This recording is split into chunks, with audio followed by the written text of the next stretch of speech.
I was 3 steps from the stage when I heard the chair scrape behind me. At my own graduation ceremony, my sister stood up and screamed that I was a fraud. The entire auditorium went silent. Professors froze. Parents turned. My name hung in the air like an accusation I hadn't earned. But I didn't stop walking. I didn't turn around. Because what Riley didn't know was that her public attack was about to reveal a truth she'd spent 4 years trying to bury. Before I tell you what happened when I reached that podium, tell me, where are you listening from? And have you ever been accused of something you didn't do by someone who should have protected you? My name is Morgan Hayes, and for most of my 26 years, I believed family meant loyalty. I believed my older sister Riley was complicated, ambitious, maybe a little competitive, but never cruel. I was wrong. The cruelty was there all along. I just kept making excuses for it because admitting the truth would have meant admitting I'd been living in a story where the villain wore my last name. Growing up in Boulder, Riley was everything I wasn't. Confident, loud, magnetic. She commanded rooms without trying. I was the younger sister who learned early to stay quiet, to celebrate her wins, to shrink so she could shine. And for a long time, that felt normal. Riley got into college first, dropped out after 2 semesters, then spent years floating between jobs and half-finished projects. When I left for the University of Denver with a full scholarship, she smiled at me across the kitchen table and said, "Good for you, Morgan. Someone in this family should finish." I thought it was support. Looking back, it was the first lie. College changed me. Not in dramatic ways, but in small, steady shifts. I found my voice in psychology courses. I joined research groups. I made friends who didn't know Riley, who only knew me. For the first time in my life, I wasn't standing in her shadow. I was building my own light. And that, I think, is when Riley decided I needed to be stopped. It started small. A missing scholarship payment that took weeks to resolve. An email sent from my account that I never wrote. A plagiarism complaint filed against a paper I'd spent months perfecting. Each incident felt random, isolated, easy to blame on administrative errors or bad luck. But they built on each other, one after another, until my reputation felt like a house with cracks spreading through the foundation. My roommate, Cassie, noticed before I did. "You're always checking your phone like you're waiting for bad news," she said one night. I didn't know how to tell her that I wasn't waiting for bad news. I was trying to figure out where it was coming from. Deep down, I already knew. I just didn't want to admit it. Because admitting it meant accepting that my sister, the person I'd spent my entire childhood protecting and excusing, was actively trying to destroy me. The months before graduation felt like walking through fog. Every step forward came with something pulling me back. Another email I didn't send. Another complaint I couldn't explain. My campus account locked me out 3 times in 2 weeks. A professor pulled me aside and said, "Someone's filing reports against you, Morgan. I don't believe them, but you need to be careful." Careful. As if I could protect myself from someone who had access to everything about me. My passwords, my schedules, my patterns. Riley had been watching me my whole life. She knew exactly where to strike. The breaking point came when I found a message in my inbox canceling a crucial meeting with my thesis advisor. The tone wasn't mine. The phrasing wasn't mine. But the damage was very real. I sat in my dorm room that night staring at the screen, and something inside me finally snapped. Not with anger. With clarity. This wasn't random. This was deliberate. And if I didn't stop it, Riley would keep going until there was nothing left of me to destroy. I reached out to a digital investigator named Alex Chen. A friend of a friend said he could trace anything. When we met, I laid out every strange incident, every unexplained error, every whisper that had followed me for months. Alex listened without interrupting. Then he said, "If someone's been in your accounts, they left a trail. People always do." 3 days later, he called me back. His workspace was cluttered, filled with screens and cables and the hum of old computers. But on his monitor, everything was sharp and undeniable. "These are your login logs," he said, pointing. "Except these entries here. Those aren't from your device." He paused. "The access came from a residential network in Boulder. The same address where your parents live." My chest tightened. I wanted him to be wrong. I wanted there to be another explanation. But there wasn't. Riley had been in my accounts for months, watching, manipulating, sabotaging. And she'd done it all from the house we grew up in, sitting at the same kitchen table where she'd smiled and wished me luck. Alex scrolled further. The scholarship payments that went missing? Someone rerouted them twice. And these plagiarism complaints were sent from an email address that's one character off from yours. That's not a mistake. That's intentional. The word hung in the air like smoke. Intentional. Calculated. Cruel. I left his office shaking, my phone buzzing with texts from Cassie asking if I was okay. I couldn't answer. Not yet. I drove straight to my parents' house and sat in the driveway for 20 minutes, staring at the porch light flickering in the dusk. My dad found me there. "Morgan, what's going on?" he asked, his voice full of worry. I didn't tell him everything. Just enough. That someone had been in my accounts, that my scholarship money had been stolen, that my reputation was being destroyed piece by piece. He looked at me for a long time, then said, "Do you know who?" I wanted to say yes. I wanted to tell him it was Riley. But I couldn't. Not without proof he couldn't ignore. Not without a truth so undeniable that even his love for her couldn't soften it.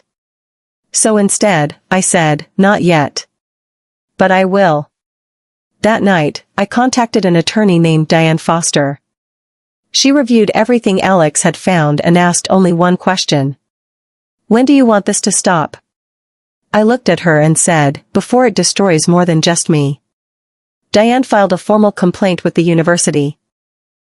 The Academic Integrity Board launched an investigation.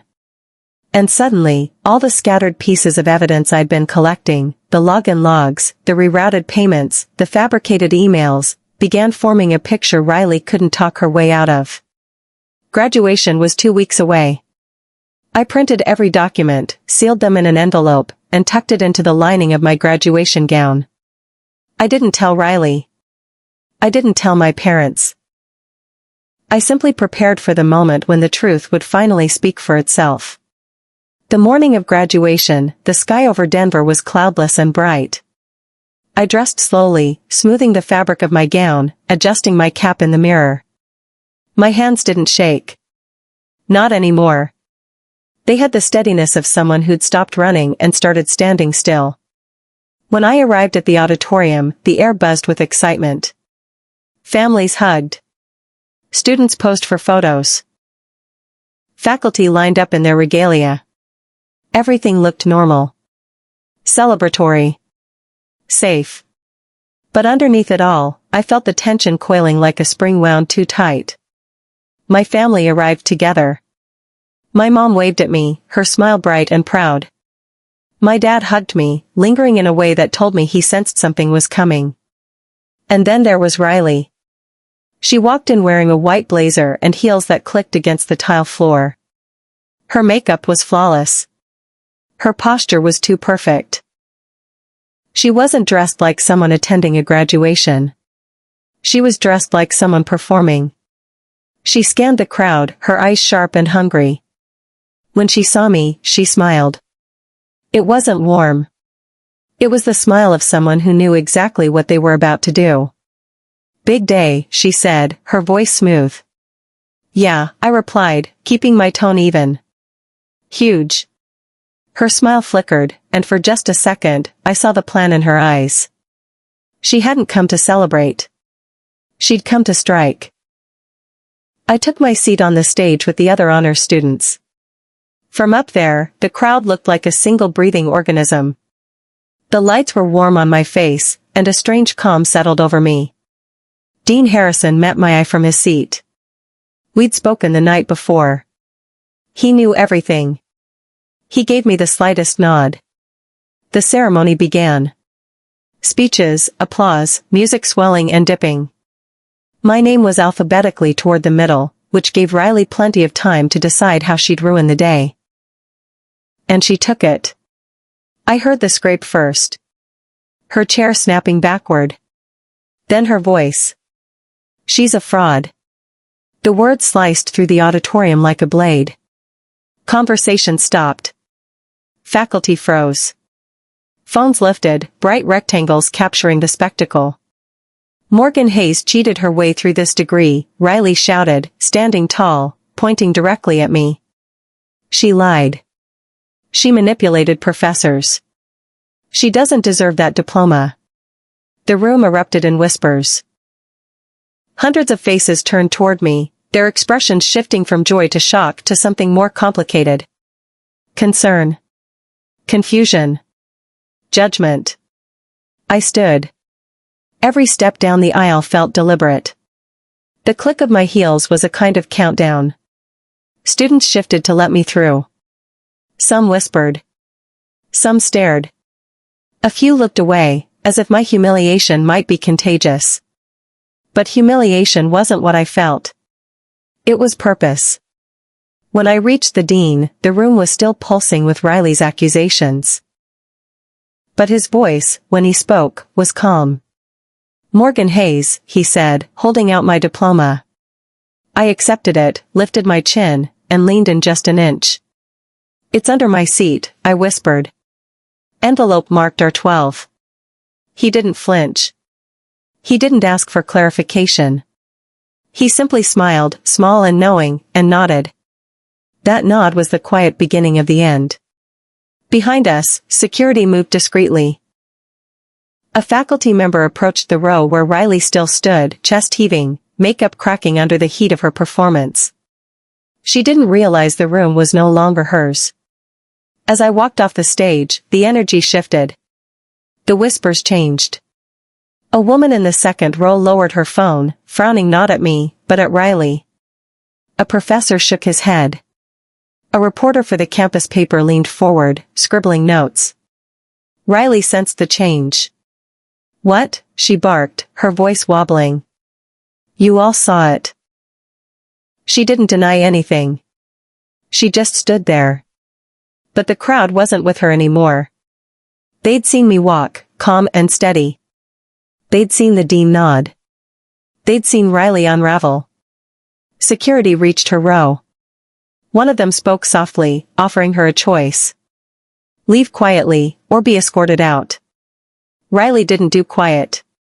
You're all blind, she screamed, pointing again, desperation breaking through her polished exterior.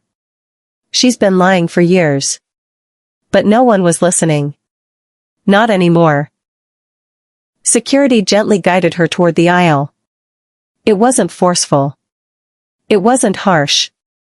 It was simply the natural conclusion of her own choices. When she reached the doors at the back of the auditorium, she turned one last time, her eyes hot with disbelief. You think this is over, Morgan? She spat. You think one little whisper makes you innocent? I didn't look back. I didn't need to. Because the truth was already moving, quietly, legally, irrevocably. After the ceremony, I met Dean Harrison backstage. He held the envelope I'd hidden. This is serious, he said gently. So was what she did, I replied. He nodded. You did the right thing. Diane arrived minutes later. She reviewed the contents quickly. Login logs, transaction records, screenshots, every piece pointing in one direction.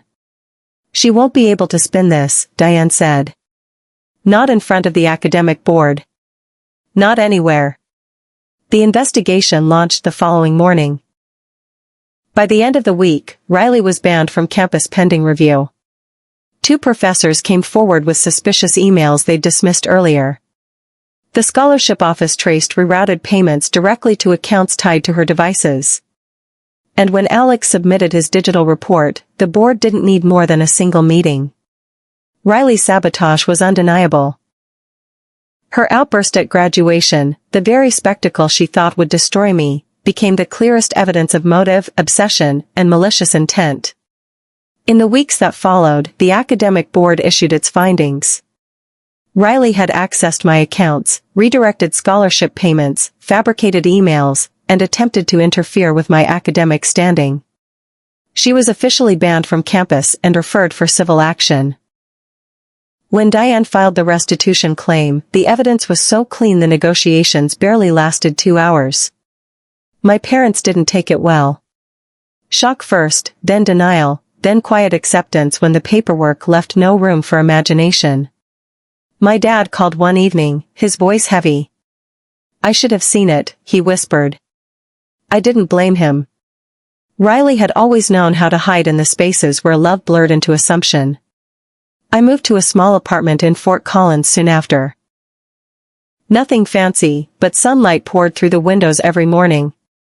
I bought a second-hand desk, adopted a dog who immediately took ownership of the couch, and let my life become simple again. For the first time in years, my days weren't shaped by fear or second-guessing. I studied, I walked, I breathed. And little by little, the space Riley once filled with chaos became something gentler. Room to rebuild myself on my own terms. If there's one thing I learned, it's that telling the truth isn't about winning. It's about finally stepping out of the shadows someone else built for you. Riley's choices shaped my pain, but they don't shape my future. I built that myself, piece by piece, with proof, patience, and a refusal to shrink any longer. If you've ever had to stand up to someone who should have protected you, you're not alone. Share your story in the comments. I read them. And if you want more stories like this, hit subscribe so you don't miss the next one.